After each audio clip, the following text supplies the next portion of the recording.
महाराष्ट्रामध्ये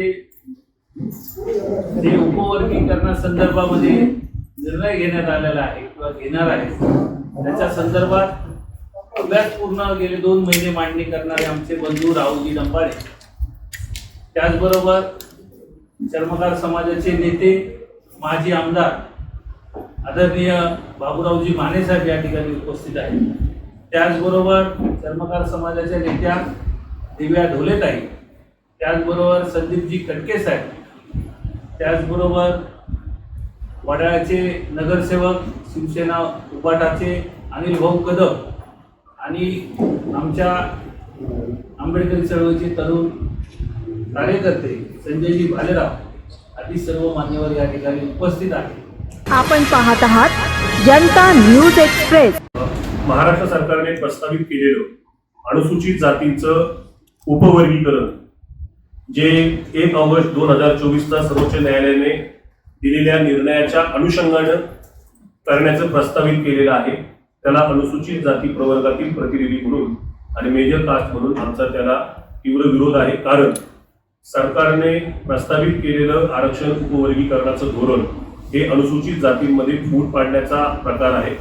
ज्या वेळेला अनुसूची तयार करण्याचा विषय पार्लमेंटरी फोरम समोर 1950लाच होता, त्यावेळेला या सर्व प्रश्नांना उत्तरं दिली गेली होती आणि त्याचं त्या वेळेला सर्व सविस्तर समाधान करूनच होमोजिनिसच्या मुद्द्यावर एकत्रित असल्यामुळे ही अनुसूची तयार करण्यात आलेली होती. या अनुसूची संदर्भामध्ये बदल करण्याचा खरं तर कुणालाही अधिकार नाहीये, परंतु मोठ्या प्रमाणामध्ये भारतीय संविधानाच्या हक्क व अधिकारांवर अतिक्रमण करून हा अत्यंत चुकीचा निर्णय अनुसूचित जाती प्रवर्गावर लादला जातोय. त्याचा आम्ही तीव्रपणे निषेध करत आहोत आणि हे उपवर्गीकरण प्रस्तावित मागे घ्यावी अशी आम्ही एक मागणी करतोय.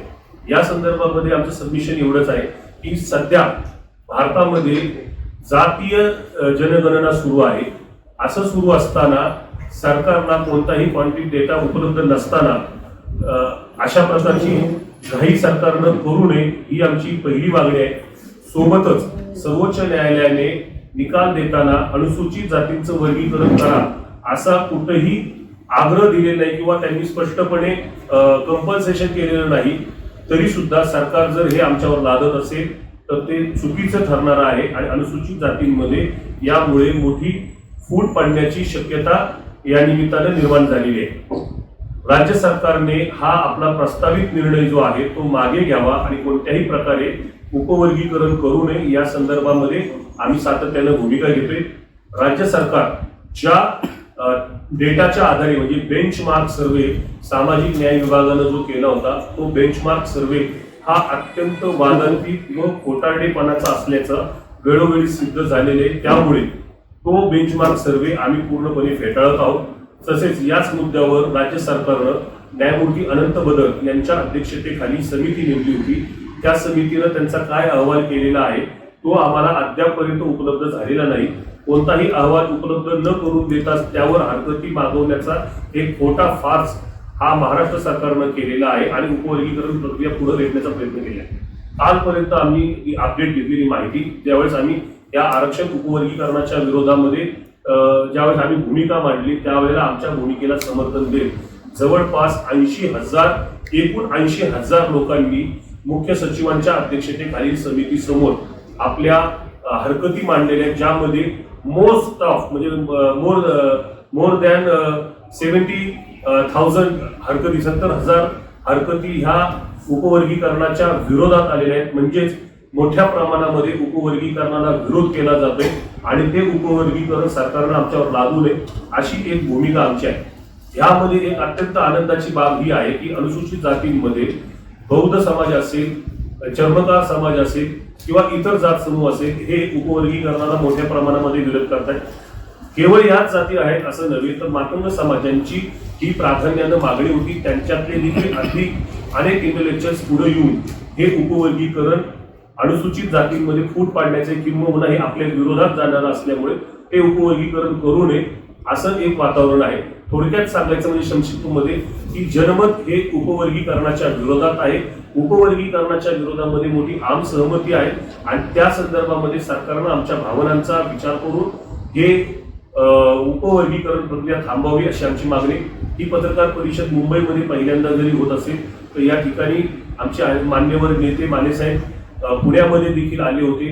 या ठिकाणी चर्मकार समाजाची एक राज्यव्यापी मोठी बैठक आयोजित करण्यात आली होती. या उपवर्गीकरणाच्या मुद्द्यावर दिवसभराची चर्चा करण्यात आली होती. राज्यभरातील सर्व नेते मंडळी त्यामध्ये सहभागी झाले होते आणि त्यामध्ये सुद्धा एकमुखानं ठराव घेऊन या उपवर्गीकरणाला विरोध करण्याचा निर्णय घेतलेला आहे. ही साधारणपणे आमची बातमी, आमची ही मागणी, आमचे हे म्हणणं संपूर्ण लोकांपर्यंत आपण घेऊन जावं यासाठी आमची ही पत्रकार परिषद या ठिकाणी आम्ही आयोजित करतोय. त्याला आपण योग्य तो न्याय द्यावा अशी मी विनंती करेन. दुसरी महत्त्वाची गोष्ट म्हणजे या पत्रकार परिषदेला माननीय नगरसेवक, विधानसभा लढणारे नेते, माजी आमदार, त्याचबरोबरीनं सर्व सक्रिय नेते, कार्यकर्ते हे मोठ्या संख्येनं सहभागी झाले. तर आमचा जो एक कार्यकर्त्याचा जो ग्रुप असतो तो जो यांनी वाढवलाय त्याबद्दल मी त्यांचे खरंच मनापासून आभार व्यक्त करतो. ही लढाई ही केवळ तरुणांचा आक्रोश आहे असा नव्हे, तर हा विद्वज्जनांचा सुद्धा आक्रोश आहे. आणि ही आमची उपवर्गीकरणाची मागणी जी आहे, उपवर्गीकरण रद्द करण्याची जी मागणी आहे ती सामाजिक न्यायाची बाजू खंबीर ठेवणं आणि अनुसूचित जातीची एकता, अखंडता कायम ठेवण्यासाठीचे हे या ठिकाणी आम्ही आपल्यासमोर आवर्जून नमूद करतो. पत्रकार बंधू आणि समाजाचे बंधू आणि भगिनींनो, माझा नमस्कार. आता राहुल भाऊंनी विस्तृतच असं पूर्ण माहिती दिलेली आहे की आम्ही सर्वजण इथे आज अनुसूचित जातीचं उपवर्गीकरण होतंय त्याला विरोध दर्शवण्यासाठी एकत्रित तुमच्या समोर आलेलो आहोत. याच्यामध्ये सर्वच जे मान्यवर आहेत ते आपापल्या क्षेत्रामध्ये काही ना काही विद्वत्तेने काम करणारी आहेत, समाजासाठी अगदी मनापासनं काम करणारे आहेत आणि हे तुम्हाला सगळ्यांनाच माहिती आहे. आज ह्या मुख्य मुद्द्यामुळे आम्ही सर्व एकत्र एका डायसवरती आलेले आहेत. हे आमच्यासाठी पण खूप पॉझिटिव्ह आहे असं माझं मान्यता आहे. कारण मी पण पहिल्यांदाच अशा कुठच्या तरी फोरममध्ये जेव्हा संजय भाऊनी मला सांगितलं की ताई या विषयावरती आपल्याला यायचं आहे तर आम्ही सगळे एकत्र आलेलो. मानवी हा जो विषय आहे अनुसूचित जातीचा उपवर्गीकरण, याचं मूळ कुठनं आलं हे समजून घेणं पण खूप इम्पॉर्टंट आहे. अनुसूचित जातीमध्ये 59 जाती आहेत. त्या जातींमध्ये महार, मातंग, चर्मकार, वाल्मिकी आणि असंख्य अशा ज्या 59 आमचे सगळे जाती बंधू आहेत त्यांच्या सगळ्यांचा आम्ही मिळून एक संघ आहे तो आहे अनुसूचित जातींचा. इथे एक मुद्दा जो येतोय तो आमच्याच मधल्या मातंग समाजामधनं येतोय आणि तो विषय आहे शिक्षण आणि नोकरी या दोन घटकांवरती. त्यांचा असा आक्षेप आहे की अनुसूचित जाती म्हणजे या 59 जातींमधल्या काही जातीच या शिक्षणाचा आणि नोकऱ्यांचा फायदा घेत आहे. पण हा नरेटिव्ह स्प्रेड केला जातोय असं आमचं मत आहे. आजवर असा काही प्रश्न, आम्ही पण शिक्षण घेतलं, आम्ही नोकऱ्या केल्या, पण असा प्रश्न आमच्या अवतीभोवती कुठे प्रकर्षाने आम्हाला जाणवला नाही.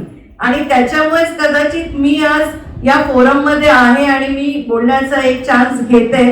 कारण मला जे वाटतंय ते मी एक्सप्रेस केलं पाहिजे. कारण ही करंट जनरेशन आहे आणि आम्ही जेव्हा वावरतो सगळीकडे तेव्हा आम्हालाही तो एक्सपिरियन्स येतो.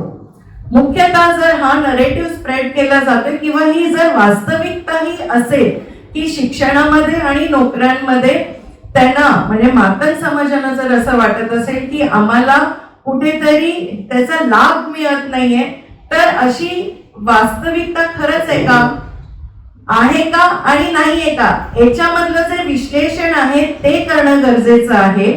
आणि एक फक्त साधा एक्झाम्पल मी तुम्हाला सेट करून सांगते, I will explain it to you, की सरकारने शाळा दिलेली आहे.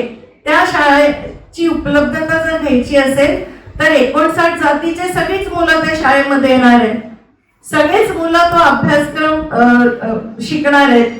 त्याच्यामध्ये जर 1-2 जातीची मुलं येऊन व्यवस्थितपणे डिसिप्लिनरी वे मध्ये जर अभ्यास करत असतील आणि चांगले मार्क्स स्कोर करत असतील इतर मुलांपेक्षा, तर आपण असं बोलू शकत नाही ना की ही मुलं अभ्यास करतायत म्हणून आम्हाला तुम्ही आता रिझर्वेशन द्या, आमचा अभ्यास होत नाहीये म्हणून आम्हाला रिझर्वेशन द्या. You are getting me? आता मुद्दा हाच होतोय की मी पण जेव्हा काही व्हिडिओज ऐकले तेव्हा त्याच्यामध्ये असं ऐकलं की मातंग समाजाची जी मुलं आहेत ते शाळेमध्ये जात नाहीत, ते अभ्यास करत नाहीत, ते कुठच्या तरी व्यसनाला लागलेत, ते ग्रॅज्युएट होत नाहीत, ते IAS किंवा IPS ला अप्लाय करू शकत नाही किंवा त्यांना ती संधी मिळत नाही. पण मग याचा रूट कॉज कुठे? एकतर शिक्षणाचा जो त्यांना एक प्रचार प्रसार जास्त व्हायला पाहिजे त्या जातींच्या त्या समूहामध्ये, तो कुठेतरी एक मागे राहिलाय. तर तो आपण कशा पद्धतीने भरून काढू शकतो, तो रिफॉर्मेटरी कसा करू शकतो हे सरकार पण विचार करू शकतं त्याच्यावरती. पुन्हा बेस म्हणजे काय? आम्हाला जे डॉक्टर बाबासाहेब आंबेडकरांची जी पंच लाईन आहे, शिका, संघटित व्हा आणि संघर्ष करा, पण आम्ही ते संघर्ष करायला नाही आलो, आम्ही शिकायला आलोय. कारण संघर्ष करता करता खूप एनर्जी वेस्ट होते. पण शिक्षणामध्ये रिफॉर्मेटरी जर आणले, जर त्यांना वाटते की पर्टिक्युलर 2-3 ज्या काही जाती आहेत, म्हणजे चर्मकार असेल किंवा महार समाज जातींचे असतील, ती मुलं जास्त अभ्यास करतायत, ती पुढे जात आहेत, तर ती अभ्यास करून पुढे जात आहेत, मेहनत करतायत. तर मेहनत हे करणं पण गरजेचं आहे. आणि जर ती मेहनत होत नसेल तर त्याला सरकारकडनं रिफॉर्मेटरी यायला पाहिजे. शिक्षण घेतलं की नोकरी ऑटोमॅटिक मिळते हे माझं ठाम मत आहे.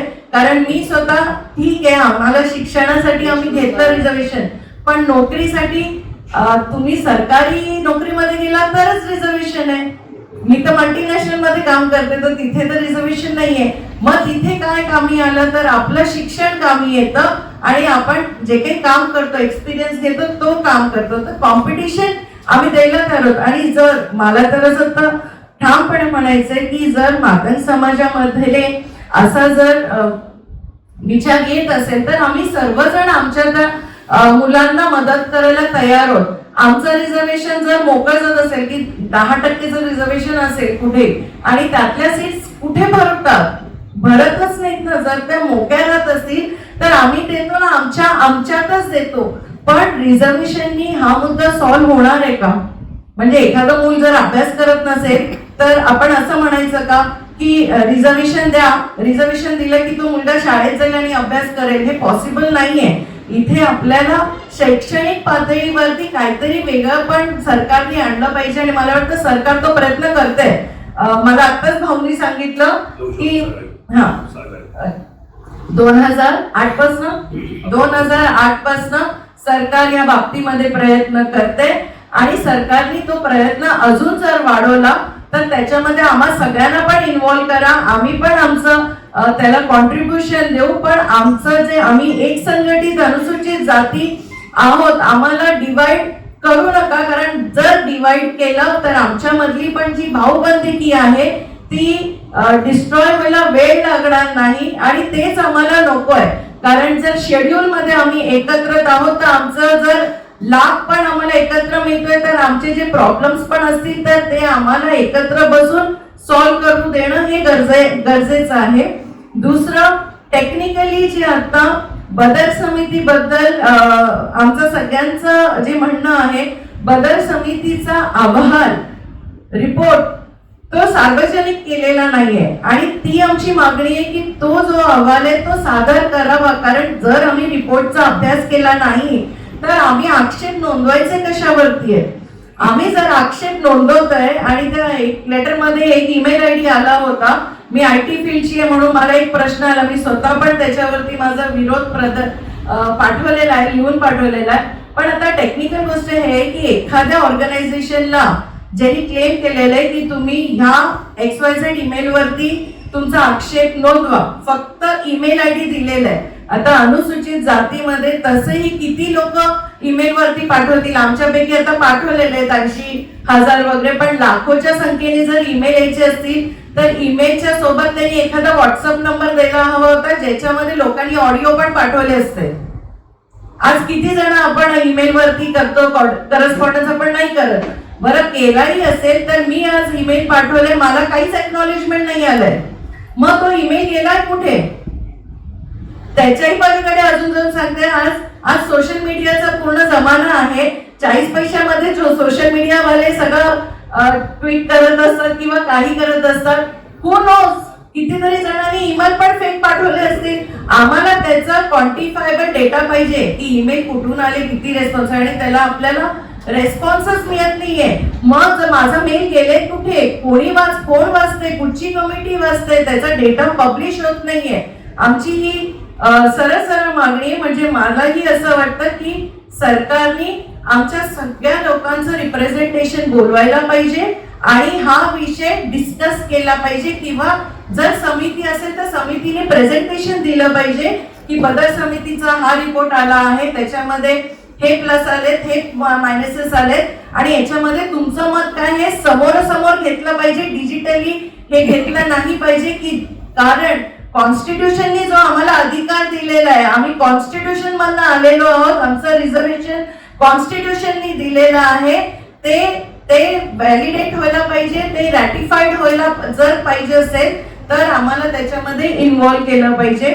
माझे हे 2 मुद्दे होते, ते मी मांडले आहेत. थोडे अग्रेसिव्ह बोलते पण मला सांभाळून घ्या लगेच, म्हणजे तुम्हाला माहिती आहे कारण माझं बॅकग्राऊंड, मी धारावी लढलेली आहे आणि हेच मी धारावी लढले, त्याच्यामुळे मला खूप साऱ्या गोष्टी जवळून बघायला मिळालेल्या आहेत. आमच्यामध्ये जे बोललं जातं की काही असा 1% आहे जो शिकलेला आहे, जो जरा इकॉनॉमिकली चांगला झालाय, पण आम्ही शिकलो आणि आम्ही नोकऱ्या करून स्वतःला तेवढं सक्षम केलं, आणि आम्हालाही वाटतं की आमचे जे भाऊबंद आहेत ते खालच्या त्या लेवलवरनं वरती यायला पाहिजेत, आणि त्याच्यामध्ये काही रिफॉर्मेटरी तुम्ही चांगले आम्हाला ऍडवाइसेस देत असाल तर आम्ही तर प्रकर्षाने पुढे येऊ आणि आम्ही सगळेजण ह्या पूर्ण लढ्यामध्ये सोबत राहू. आणि ही लढाईपेक्षा मला वाटतं हे चर्चेने रिझॉल्व्ह होण्याचा हा सब्जेक्ट आहे, हा टॉपिक आहे, आणि सरकारने याच्यामध्ये जर आम्हाला सगळ्यांना इन्व्हॉल्व केलं तर याच्यात एक पॉझिटिव्ह आउटकम मिळेल. आणि लोकांमध्ये जो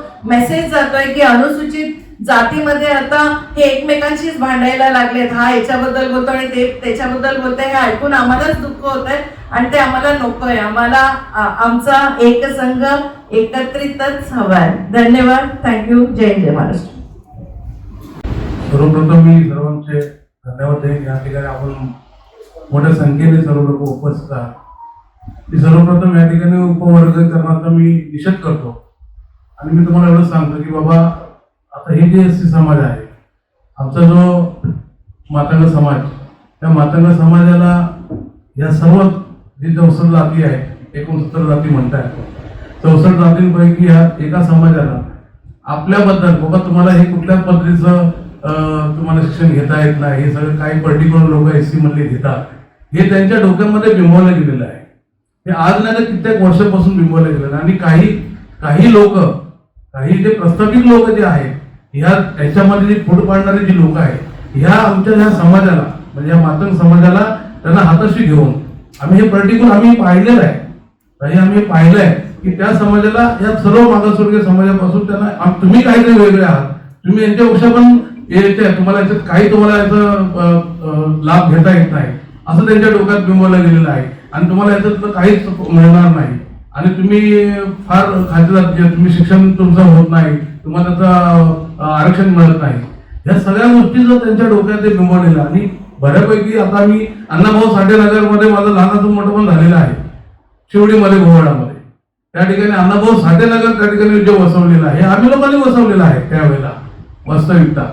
तर ते वसवल्यानंतर त्या ठिकाणी जी परिस्थिती बघतोय तर त्या ठिकाणची जी आमची एससी मधली लोक तिथे आहेत, मग ते बौद्ध समाजाचे असतील, चर्मकार समाजाचे असतील, आणि बऱ्याचशा समाजातली लोक आहेत, ओबीसी समाजातले आहेत, ते शिक्षण घेऊन पुढे जातात ना.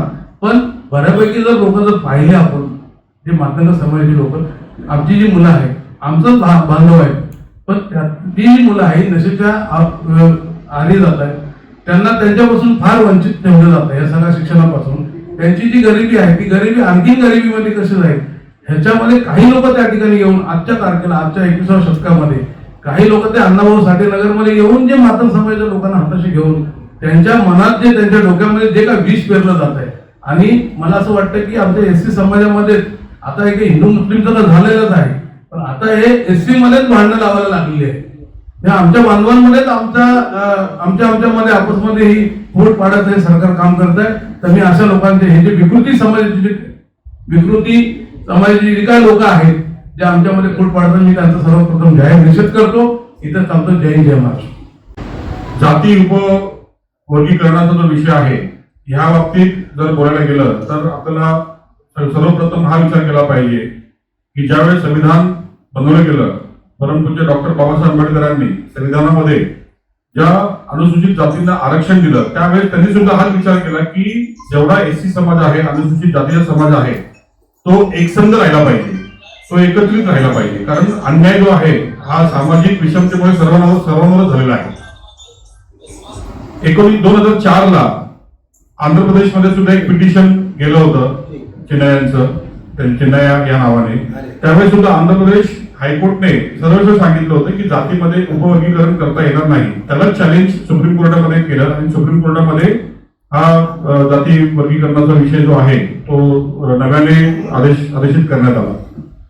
परंतु महाराष्ट्रासारख्या प्रदेशामध्ये ज्या जाती आहेत, जसं दिव्याताईंनी सांगितलं की धारावी हा आमचा जो विभाग आहे, तर धारावीमध्ये सर्व समाजाचे लोक आहेत. चर्मकार, महार, मातंग, ढोर, वाल्मिकी समाज, सर्व समाज आहेत. आणि सर्व समाज जो आहे तो तशाच प्रकारचं हालाकीचं जीवन जगत आहे. त्याच्यामुळे जातीमध्ये एक दुसऱ्याला म्हणजे जातीमध्ये तुझं पर्सेंटेज एवढं, तुझं पर्सेंटेज एवढं, त्याप्रमाणे तुला हक्क भेटला पाहिजे, अशा प्रकारची जे इंटेन्शन्स होते हे बाबासाहेब आंबेडकरांचे सुद्धा नव्हते.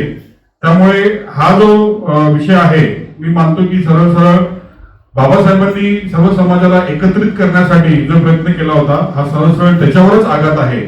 त्याच्यामुळे राजकीय दृष्ट्या मागासवर्गीय समाजाने एकत्रित न येता आपसामध्ये भांडत राहावं, हाच उद्देश याच्यामधून दिसतो. त्याच्यामुळे आमचा सर्वांचा या जातीय वर्गीकरणाला तीव्र विरोध आहे.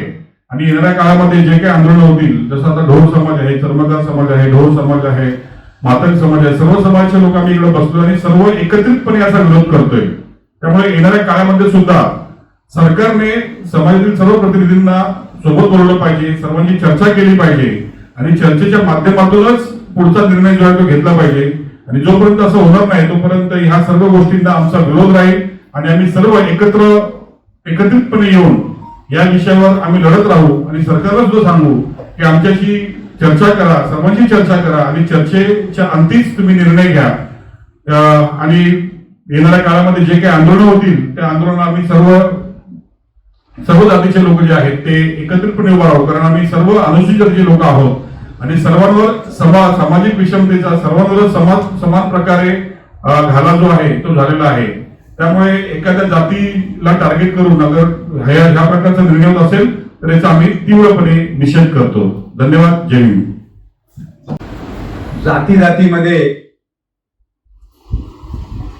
जातीतलं जे ऐक्य आहे, जी एकजूट आहे, ती भविष्यामध्ये टिकेल की नाही अशा तऱ्हेचा संभ्रम सुद्धा निर्माण झालेला आहे. बरं, पूर्ण मातंग समाज अशी मागणी करतोय का? तर नाही. मातंग समाजातले काही लोक जे कुणाच्या तरी नादाला लागलेले आहेत आणि त्याच्यातनं काही लोकांनी ही मागणी पुढे केलेली आहे. तसं पाहायला गेलं ते उपवर्गीकरण या 59 जातींना लागू आहे. पण त्या जाती उभ्या राहिल्यात का? त्या जाती स्वतंत्रपणे आरक्षण मागतायत का? तर नाही. याचा अर्थ सामाजिक विषमता त्यांना छळत नाही किंवा मागासवर्गीयावरचे होणारे अन्याय अत्याचार त्यांना माहीत नाहीत असं आहे का? सगळं त्यांना माहीत आहे. पण तरीही जे एक सामंजस्य असतं, सामाजिक बांधिलकीच्या भावनेनं जो कायम आपल्या छोट्या छोट्या जातीमध्ये एकोपा टिकला पाहिजे म्हणूनच सर्वांनी संयमाने हा विषय हाताळण्याचं ठरवलेलं आहे. परंतु मातंग समाजातील आमच्या मित्रांना आम्ही भेटणार आहोत, त्यांचा गैरसमज आम्ही दूर करायचाही निश्चितपणे प्रयत्न करणार आहोत. आणि लक्षात घ्या, बाबासाहेब आंबेडकरांनी ज्या वेळेला संविधानाच्या माध्यमातून 59 जातींना जे आरक्षण दिलं, ते 59 जातीला दिलेलं आरक्षण 13% आहे. त्याच्यात बौद्धांना त्यांनी 5% दिलं, चर्मकारांना 2% दिलं, आणखी कुठल्या जाट, जैसवार, अहिरवार, मोची, म्हणजे 22 चर्मकार समाज तर या देशात 22 कोटीवर आहे. पण तरीही या संविधानातनं जे आरक्षण जे वाटलेलं आहे ते सगळ्याला सारखं आहे. जो शिकेल तो पुढे जाईल. तर दिव्याताई आता बोलल्या ते अगदी खरं आहे. तुम्ही जर शिकणारच नसाल तर मग आरक्षण मिळूनही तुम्हाला त्याचा फायदा काय होणार आहे. आणि म्हणून प्रत्येकानं आता आपला मोर्चा पुस्तकाकडे वळवायला पाहिजे, काळाबरोबर पावलं टाकायला पाहिजेत. मातंग समाजाचा आमदार लोकांनी प्रचंड मतांनी त्यांना निवडून दिल्यानंतर ते आमदार पोतराजेच्या वेशात सभागृहात जर जात असतील तर मग त्यांना ते पूर्वीच वातावरण त्यांना त्यावर आवडतंय की काय. उलट त्या आमदारांनी विधानसभेत त्यांना बोलायचा अधिकार आहे. विधानसभेत त्या पटलावर वाटतील ते बोलू शकतात. अशा अवस्थेत त्यांनी तिथं त्या सभागृहामध्ये दणकून भाषण करून मातंग समाजाच्या, मागासवर्गीय समाजाच्या ज्या व्यथा वेदना आहेत त्या त्यांनी मांडायला पाहिजेत. पण पोतराचा वेशात घेऊन, हातात ते आसूड बिसूड घेऊन लक्ष्मीच्या वेशात जर तुम्ही सभागृहात जात असाल आणि त्याला परत गोंडस नाव तुम्ही देताय, आम्ही मातंग समाजाच्या प्रश्नाकडे लक्ष देऊ. तुम्ही निवडून आलाय ना, तुम्हाला हक्काने सभागृहात बोलायची संधी आहे ना. तर हे सगळं काळाबरोबर पावलं टाकण्याचं लक्षण नाही. आणि याच्यातून तुम्हाला सांगतो, या सरकारचा असा प्रयत्नच आहे जाती जातीमध्ये भांडणं लावायची, माणसं एकजूट होऊ द्यायची नाही. म्हणून आता माणसांना निमित्त पुरतं एकजूट व्हायला, धुरळाच्या नावावर पण कोट्यावधी माणसं आता एकत्र झालेली आहे. तर सांगायचं तात्पर्य असं, आता माणसांची एकजूट तोडण्यासाठी शासनाच्या वतीने पद्धतशीर प्रयत्न केला जातोय. 2 वर्षापूर्वी ओबीसी आणि मराठा समाजाचं भांडण लागलं, आपल्याला सगळ्यांना माहिती आहे. आज ते 2 समाज एकमेकाच्या विरोधात एकाच गावात शत्रू म्हणून उभे राहिलेले आहेत. ओबीसी समाजातल्या एखाद्या माणसाचं जर किराणा मालाचं दुकान असेल ना, तर त्या गावातला मराठा समाजाचा माणूस त्या दुकानात जात नाही. तो बाजारच्या गावाला जाऊन तो किराणा भरतो. पण गावातल्या, यापूर्वी तो त्या दुकानात माल खरेदी करायचा, उदारी पादारी सगळं संबंध चांगले होते. पण आता हे मराठा आणि ओबीसीचं तर 2 वर्षापूर्वी जे आरक्षणाचा गोंधळ झाला, ते जरांगे पाटील हे सगळं झाल्यानंतर आज ते 2 समाज एकमेकाच्या विरोधात शत्रू म्हणून उभे राहिलेले आहेत. मराठा समाजातल्या कुठल्या माणसाचा केस कापायचे असतील, तो ओबीसीतला नाभिक समाजचा माणूस म्हणतो मी नाही कापणार, माझ्याकडे गर्दी आहे फार, नंतर बघू.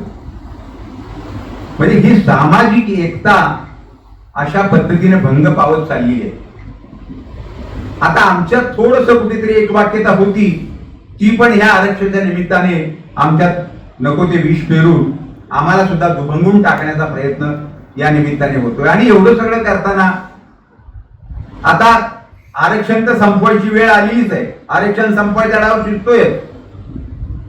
पण पुन्हा नोकऱ्या संपुष्टात आलेल्या आहेत, खाजगीकरण मोठ्या प्रमाणात वाढलेलं आहे. आता नोकऱ्या आहेत कुठं?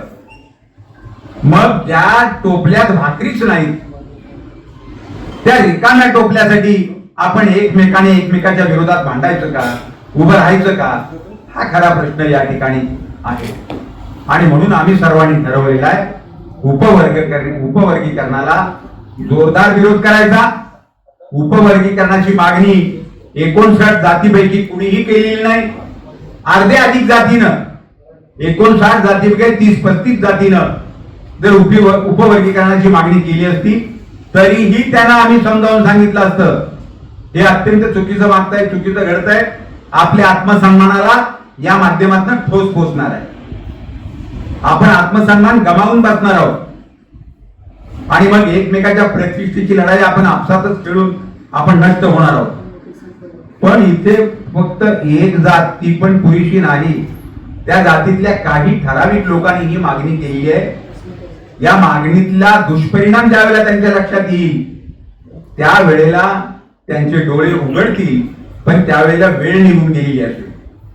तसं होता कामा नये. आणि म्हणून हा उपवर्गीकरणाचा विषय मुंबईत सुद्धा राहुलजी मोठ्या प्रमाणात तापलेला आहे. मला वाटतं ही 3री-4थी पत्रकार परिषद आहे. काल शिवाजी मंदिरमध्ये तिथे आपल्या दलित चळवळीतल्या मातब्बर दिग्गजांनी खुली चर्चा ठेवली होती. त्याच्यानंतर जवी पवार, मधुर कांबळे यांनी त्या पलीकडच्या सभागृहामध्ये गेल्या आठवड्यात उपवर्गीकरणावर चर्चा होती. मुंबई शहरामध्ये अनेक ठिकाणी बैठका होत आहेत आणि फार पद्धतशीरपणे या उपवर्गीकरणाला विरोध करण्याचं सर्वांनी ठरवलेला आहे. आणि अशा अवस्थेत गावागावात सुद्धा वेगवेगळ्या प्रकारच्या कमिट्या निर्माण होत आहेत. आता राहुलजी बोलले ते खरं आहे. 40-50 वेगवेगळ्या परिषदा, वेगवेगळ्या संस्था, वेगवेगळ्या दलित चळवळीतल्या बॅनर आता निर्माण झालेले आहेत. त्या सगळ्यांना आमची या चर्चेच्या पत्रकार परिषदेच्या माध्यमातून, आपल्या माध्यमातून विनंती आहे की रिडेल सारखा एक दणका सरकारला आपल्याला द्यावा लागेल.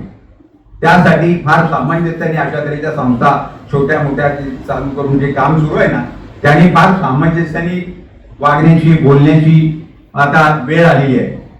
तुम्ही जर स्वतंत्रपणे 1000-2000 लोकांना घेऊन वेगळं काही केलं, आणखी त्या पलीकडच्या बाजूच्या लोकांनी आणखी 2-5 हजार लोक रस्त्यावर आणले, आणखी कोणी ग्रामीण भागातनं आता ते परभणीवरनं, बीडवरून पण काही लोक मुंबईत येत आहेत. नाशिकवरून आता उद्या 5 तारखेला दुपारी 11 वाजता नाशिकमध्ये मोठी सभा आहे. याच विषयाच्या अनुषंगाने मी, सुरेश माने आणि अनेक लोक तिथे आहेत त्या चर्चेमध्ये. तर हे सगळं घडतंय, मोठ्या प्रमाणात प्रचार झालेला आहे आणि आता आपल्या सगळ्यांमध्ये एक वाक्यता येण्याची फार आवश्यकता आहे. जर एक वाक्यतेच्या माध्यमातून एकाच बॅनरखाली जर आपला हा मोर्चा किंवा आपला हा घेराव जर झाला तर तो दखलपात्र ठरेल. सरकारला त्याची दखल घ्यावी लागेल आणि उपवर्गीकरणाची 57-58 जातीची मागणी नाही, 59 जातीची मागणी नसताना तुम्ही, आणि कोर्टाने सुद्धा नरोवा गुंजरो असा निर्णय दिलेला आहे.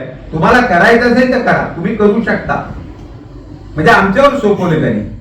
मग सरकारने सामंजस्याची भूमिका घेऊन सगळ्या जातीतल्या लोकांना आरक्षणाच्या संदर्भातलं महत्व पटवून देऊन, एकजुटीचं महत्व पटवून देऊन समजावून सांगायच्या ऐवजी हात चलाकी करून तुम्ही जातीमध्ये ज्या पद्धतीची भांडणं लावण्याचा जो प्रयत्न करताय, तो प्रयत्न निश्चितपणे समाजाच्या हिताचा नाही अशी आमची भूमिका आहे. आणि म्हणून या राज्यातला चर्मकार समाज या चळवळीमध्ये मोठ्या प्रमाणात उतरणार आहे. आमचे हजारो लाखो लोक या राज्यातले या चळवळीमध्ये उतरणार आहेत. आणि भागाभागामध्ये काही ठिकाणी चळवळी सुरू झालेल्या आहेत. जिल्हा अधिकाऱ्यांना निवेदनं दिली जात आहेत, तहसीलदारांना निवेदनं दिली जात आहेत आणि SP ला निवेदनं दिली जात आहेत, तिथल्या पोलीस प्रमुखांना निवेदनं दिली जात आहेत. परंतु हे सगळं एक मुठीनं झालं पाहिजे, एक दिलानं झालं पाहिजे आणि प्रचंड ऐक्यातून दलित चळवळीतल्या आपल्या सगळ्यांची ताकद रस्त्यावर दिसली पाहिजे, तरच सरकार वाकेल. आणि म्हणून त्या दृष्टीनं आपण सर्वांनी आमची ही भूमिका सर्वदूर आपण पसरवावी अशा तऱ्हेची आम्ही या ठिकाणी विनंती करतो. आणि वर्गीकरणाला अगदी शास्त्रशुद्ध पद्धतीने आम्ही अभ्यास करून, विचार करून विरोध केलेला आहे. याचा अर्थ आम्ही मातंग समाजाच्या विरोधात नाही. मातंग समाजाचे अनेक लीडर आमच्याशी चर्चा करतायत, बोलतायत. आता ठीक आहे, त्यांचा गैरसमज होईल दूर, परंतु आम्हालाही हे पटलेलं नाही आणि अशा पद्धतीचं हे सगळं काम आम्हाला आवडलेलं नाही, अशा शब्दात आमच्याशी चर्चा त्यांनी केलेली आहे. त्यामुळं आपण मातंग समाजाला सुद्धा इथे काही टोकाचं बोलण्यात अर्थ नाही, बोलूही नाही, कारण आपण सगळेजण एक वेगळ्या प्रकारची मुवमेंट चालवतोय. तेही आपले भाऊच आहेत. थोडस गैरसमज झालेला असला तरी तो आज ना उद्या तो निघेल आणि परत आपल्या अनुसूचित जातीच्या 59 जातीचं एक भव्य दिव्य ऐक्य आणि प्रचंड ताकदीचं अस्तित्व या राज्यामध्ये आपण निर्माण करू. आणि त्या आधारे सरकारला निश्चितपणे आपल्या मागण्याकडे लक्ष देण्याच्या संदर्भात त्यांचे लक्ष आपण विरोधी घेतल्याशिवाय राहणार नाही. आपण सगळे आणि सुरेशराव माने यांची चर्चा झाली.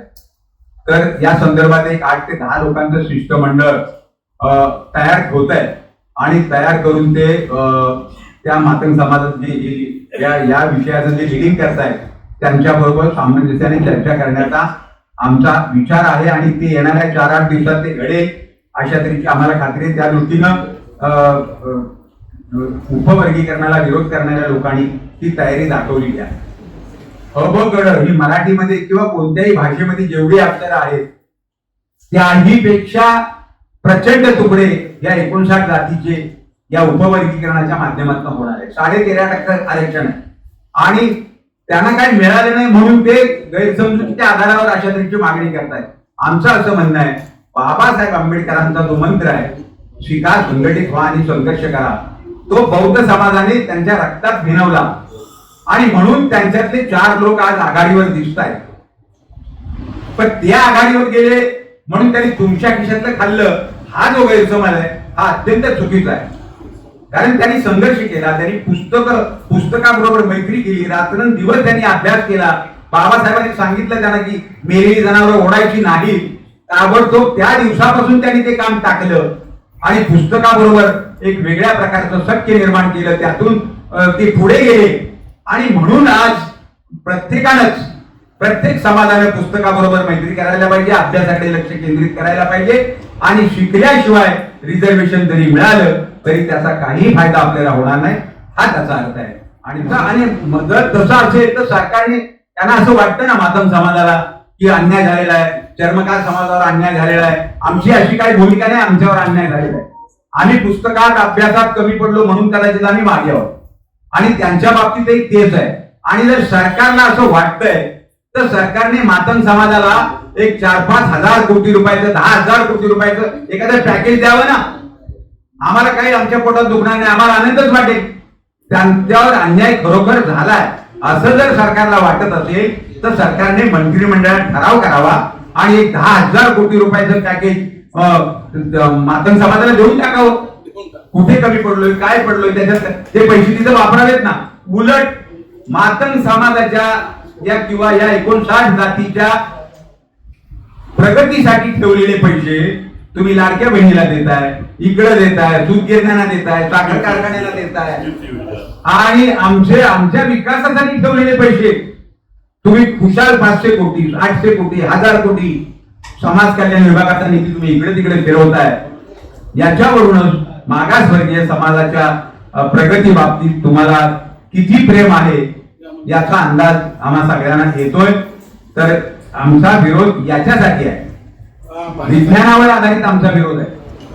मनुस्मृती लागू करण्याचा प्रयोग यापूर्वी सुरू आहे, यापूर्वीपासून सुरू आहे आणि तो प्रयत्न आपल्या देशातला मनुस्मृतीच्या लागू करण्याचा मुद्दा नाही, ती लागू आहे, ती नष्ट करण्याच्या दृष्टीने आपण काही तिकडे तिकडे प्रयत्न करतो, त्या प्रयत्नातही आपण कमी पडतोय आणि मनुवाद परत देशात मोठ्या प्रमाणात फोफावायला लागलेला आहे. पण त्याला एक कारण आहे आणि आता जे हातचलाकी करून या राज्याचे राज्य करतायत, देशाचे राज्य करतायत, ते सुद्धा याच्या मुळाशी आहेत. 59 जातीपैकी 59 जातीपैकी अनेकांनी 90-95% लोकांनी ही मागणी आम्ही केली नाही की आम्हाला उपवर्गीकरण द्या, आमचं जाती जातीचं आरक्षण कोणाला किती टक्के देत आहे ते आम्हाला स्पष्ट सांगा, अशी मागणीच कोणी केली नाही. तरी सुद्धा बरं कोर्टाने सुद्धा सांगितलं नाही. पण आता सरकार म्हणते कोर्टाने निर्णय केलाय म्हणून आम्हाला धावाधाव करावी लागते. कोर्टाने काय सांगितलंय, तुम्ही करू शकता, तुम्हाला करायचं असेल तर तुम्ही करू शकता. पण आम्ही म्हणतोय नकोय आम्हाला. आम्ही म्हणजे व्यवस्थेबरोबर टक्कर घेत या जाती अंताच्या लढाईत व्यवस्थेबरोबर टक्कर घेत ज्यांचं आयुष्य करपून गेलेलं आहे अशा लोकांचं जग आपल्याला सन्मानित करण्यासाठी या 18 पगड जातीची एकजूट फार महत्वाची आहे. हाही त्याच्या पाठीमागचा एकजूट कायम ठेवण्याचाही त्याच्या पाठीमागचा मोठा उद्देश आहे. आरक्षणाची मागणी ज्यावेळेस केली त्यावेळेस आणि ह्या मागणीमध्ये सगळी बीजेपी पसरलेलं असं आमचं मत आहे. मातंग समाजाच्या तत्कालीन नेत्यांनी त्यांचा फार मोठा गैरसमज करून दिला होता की आपली लोकसंख्या ही 8% असल्यामुळे आपल्याला 8% आरक्षण मिळालं. वास्तविक पाहता ती संख्या 8% नाही. मग त्या संख्येच्या आंदोलनाच्या अनुषंगाने लहुजी वस्ताद साळवे आयोगाची निर्मिती झाली आणि लहुजी वस्ताद साळवे आयोगाने पुन्हा त्यामध्ये गफलत केली आणि 5% आरक्षण द्यावे अशी शिफारस केली. सोबत 84 शिफारशी केल्या.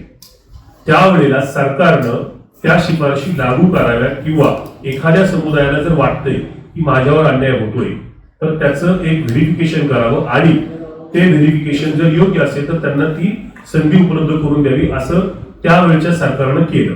चंद्रकांत खंडोरे यांनी तो अहवाल स्वीकारला. 2011ला एक्झिक्यूट झाला आणि त्याचा लाभ आता मोठ्या प्रमाणामध्ये त्या समुदायाला मिळतोय हे ढोलेताईंनी आता आपल्या समोर सांगितलेले आणि त्याचे fact reports fact finding data आता सगळीकडे उपलब्ध आहे.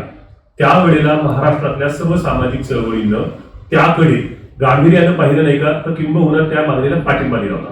मातंग उपवर्गीकरण वगळून इतर मागण्या होत्या. मग त्यातनं बार्टीच्या ऐवजी आरटी हे नवीन प्रशिक्षण केंद्र आलं. कुणीही त्याला विरोध केलेला नाही. विकासाचा जो कार्यक्रम असेल त्याला आंबेडकरी समुदाय आणि एकूण अनुसूचित जाती समूह हा सर्व जातींच्या सोबत आहे, इन्क्लुडिंग मातंग समाज. जसं की आजच्या परिषदेतून मागणीवर आमदार साहेबांनी भूमिका मांडली की त्यांच्यासाठी एक स्पेशल इकॉनॉमिकल पॅकेज तयार करा जर त्यांना अपेक्षित असेल तर. त्यामुळे पण आमचं एक स्पष्टपणे म्हणणं आहे की उपवर्गीकरण हा अनुसूचित जातीच्या एकतेला खंड पाडणारा विषय आहे आणि त्यामुळे ते होऊ नये इतकी एकदम स्पष्टपणेची मागणी. तो फार जुना आहे. तो डॉक्टर बाबासाहेब आंबेडकर पूर्व आहे. डॉक्टर बाबासाहेब आंबेडकरांच्या काळात नाही, डॉक्टर बाबासाहेब आंबेडकर काळाच्या नंतरचा आहे. या सगळ्या घडामोडी सगळ्या घटना लक्षात घेऊनच अनुसूचित प्रवर्ग तयार केलेला आहे. आणि दुसरी महत्वाची गोष्ट सांगतो मी तुम्हाला. हे बघा, इथं एकमेकांना ऍलिगेशन करणं सोपं आहे. आता इतर माननीय सर्वोच्च न्यायालय त्याच्यामध्ये कास्ट एक्सपर्टी नव्हतं, त्यांना कास्टचा जास्त अभ्यास नव्हता.